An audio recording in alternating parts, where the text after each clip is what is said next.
약간 앞치마를 두르고 있는데 중요한 부분만 앞치마가 안 덮인 그런 느낌이겠죠, 그죠? 자, 반갑습니다 여러분들, 밍다이노요. 사실 오늘은 새로운 애들을 좀 데리고 왔어요. 보면은 아주 귀여운 애들을 좀 데리고 왔는데 어떤 애들인지 한번 봐야 될 거 아닙니까? 자, 오늘 그래서 데리고 온 애들이 굉장히 또 특이한 애들이겠죠, 그죠? 아주 또 재미나게 생긴 뱀입니다, 여러분. 안 열려 이거. 나 이거 나가면 안 되지. 자, 아무튼 오늘 이렇게 데리고 온 녀석들 같은 경우에는 이제 콘스네이크입니다. 입문 이제 콜루브리드, 입문 뱀으로 굉장히 또 유명한 이제 콘스네이크 아니겠습니까, 그죠? 근데 얘네의 특이한 점은 뭐냐면 지금 보면은 비늘이 없어요, 비늘이. 그래서 이렇게 유전적으로 나타난 것을 우리가 이제 스케일리스라고 부르기로 약속을 했죠, 그죠? 얘는 그냥 혼자 계속 빨빨대네. 사실 저도 이제 스케일리스를 다루는 게 굉장히 오랜만이거든요. 전에도 이제 스케일리스가 있었는데 그 친구는 이제 사실 렛이었죠, 그죠? 근데 이제 얘네는 그와 다르게 이제 콘이죠. 물론 그렇다고 해서 크게 뭐 다를 건 없습니다. 같은 콜루브리드인데 뭐. 이 콜루들한테 나타나는 스케일리스는 이제 뭐 다들 이제 아시겠지만 열성으로 나타나는 유전자입니다. 그 뜻은 뭐냐? 이제 부모가 그 스케일리스 유전자를 하나씩은 가지고 있어야 된다, 이 뜻입니다. 그래야지 이 새끼들한테도 스케일리스가 이제 이렇게 발현이 되는 거예요. 보면은 굉장히 이제 좀 약간 부드러워 보이거든요. 실제로 얘네 감촉이 어떤 느낌이냐면 대충 뭐 크레, 여러분들 크레 많이 만져보셨잖아요. 크레 비늘이랑 굉장히 이제 비슷해요. 사실 이 스케일리스 유전자가 되게 재밌는 게 뭐냐면 이게 스케일리스라고는 하지만 비늘이 없는 게 아니고, 비늘이 뭐 쉽게 생각을 하면은 일체형이라고 생각을 하시면 돼요. 이 큰 층 하나가 하나의 비늘이다, 이렇게 생각을 하시면 됩니다. 그래서 똑같이 모든 스케일리스들은 탈피를 하고요. 그리고 또 재밌는 게 뭐냐면 이 콜루들한테서 나타나는 스케일리스랑 그리고 파이톤한테서 나타나는 스케일리스의 모양이 또 달라요. 물론 유전적으로도 이제 볼파이톤한테서 나타나는 거는 공우성으로 취급이 되고, 얘네들한테서는 아까도 말했다시피 열성으로 취급이 돼요. 그래서 콜루들은 대표적으로 이렇게 보면은 얘네가 배갑이 그대로 있어요. 거북이가 아니니까 배갑이라고 하면 안 되고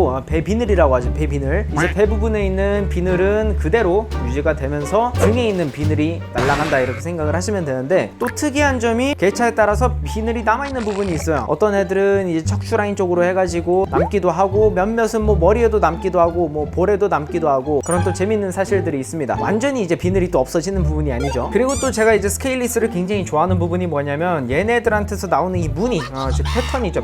패턴이 일반적인 뱀보다 훨씬 더 선명하게 나온다는 거예요. 자, 일반적인 뱀들 같은 경우에는 비늘이 있기 때문에 어떻게 보면은 점으로 이루어진 그런 패턴이라고 생각을 하시면 되겠는데, 얘네는 이제 그 비늘이 없어지면서 점으로 이루어진 패턴들이 이제 직접 그냥 선과 면이 되는 거죠. 뭐 디지털적으로 말하면은 뭐 해상도가 더 좋아진다는 거겠죠, 뭐. 그래서 실제로 보면은 이 아이 같은 경우에도 아까 말한 것처럼 볼에 비늘이 어느 정도 좀 남아 있어요. 그래서 사실 콜루들한테서 발생되는 스케일리스는 이런 걸 찾아보는 재미도 좀 있어요. 웃긴 게 얘 같은 경우는 지금 머리에 정면으로 보면은 사실 굉장히 이제 테슬라 로고처럼 생겼는데, 그래서 얘 이름은 벌써 사실 지어줬어요, 제가. 볼빨간 테슬라라고. 아무튼 좀 굉장히 마음에 드는 친구예요. 그리고 여기 있는 다른 친구 같은 경우에는 비늘이 진짜 사실 보면은 남아있는 부분이 거의 없습니다. 그런 점에서 얘는 또 굉장히 마음에 드는 개체고 완전 지렁이죠, 그냥. 이 친구는 이름을 화성으로 지어줬어요. 화성 갈 거니까, 그죠? 테슬라가 있는데 화성이 없을 순 없잖아요, 그죠? 아무튼 그래서 이 친구 같은 경우는 테슬라보다 좀 더 이제 발색이 진한 것 같아가지고 또 이제 굉장히 마음에 드는 친구고, 아무튼 이제 콜루브리드 스케일리스는 이렇게 좀 찾아보는 재미가 있는데, 자, 볼파이톤 스케일리스 같은 경우는 말이 좀 다릅니다. 볼파이톤 스케일리스 같은 경우는 사실 장애로 취급이 될 정도로 굉장히 이제 좀 문제가 이제 논란이라고 표현을 해야겠죠. 아까도 말했지만 이제 공우성으로 해가지고 걔네 이제 헤테로폼이 스케일리스 헤드예요. 머리에만 이제 탈모처럼 비늘이 이제 빠지는 경우를 스케일리스 헤드라고 부르고, 걔네끼리 이제 교배가 돼가지고 슈퍼폼이 나오는 게 즉 호모 형태가 이제 찐 스케일리스라고 볼 수가 있죠. 일단은 콜루랑 다른 점이 그거기도 한데, 제일 대표적으로 달라지는 게 배비늘도 남지 않고 완전히 비늘이 하나도 없는 상태로 태어납니다. 완전 신생아를 보면은 살짝 좀 거부감이 드는 사람들도 있다고 해요. 약간 좀 이제 불쾌한 골짜기 같은 거죠, 그죠? 거기서 사실 멈췄으면 좋았을 텐데 자연은 그거를 허락을 하지 않았습니다. 얘네의 피트 기관까지 없애버렸어요. 자, 피트 기관 같은 경우에는 이제 열을 감지해주는 그런 하나의 기관이죠. 입 주변에서